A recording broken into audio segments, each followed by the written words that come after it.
Welcome to Hack Your API First. And in this fifth module, we're going to start looking at API authentication and authorization.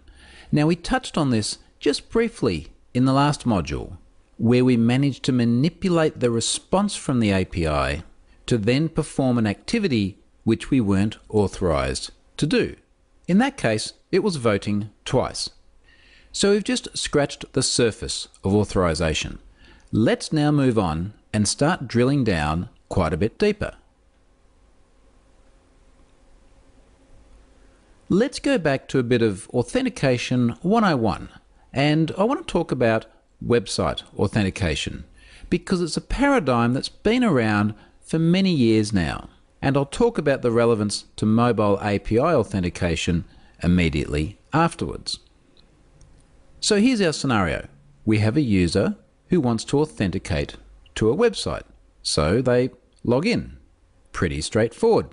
Inevitably, when they log in, they'll provide a username and a password. Also, nothing new about that.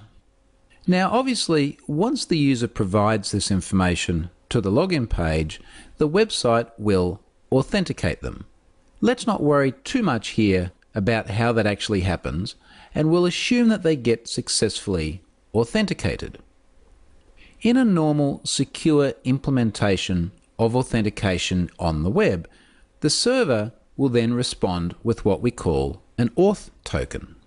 Now, I talked about these tokens quite extensively in the Hack Yourself First course, and I've also spoken about them at length in the OWASP Top 10 for .NET Developers course. And they keep coming up because auth tokens are absolutely essential components of a website authentication scheme.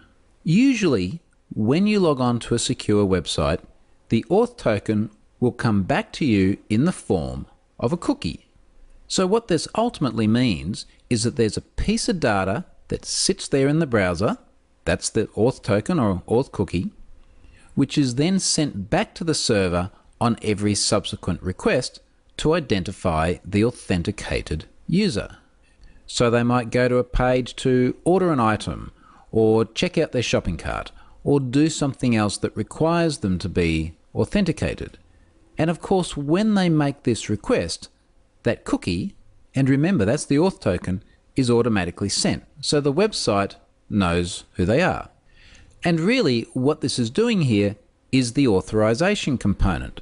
Hey, we already know who you are, but what are you allowed to do? And by taking that auth cookie and being able to identify the user, the application can make some assertions on that. So let's bring this back round to the rich client app and API space. Why is this relevant? Well, there's a couple of things. Firstly, the objectives that I just spoke about in terms of not resending those credentials on every request is equally relevant. We don't want someone logging into a mobile device and then every single time they hit an API, their username and password gets sent. But the other thing is, in this quote-unquote RESTful world, that is the representational state transfer world, that is generally the pattern that most modern day APIs adhere to, they are meant to be agnostic of session state.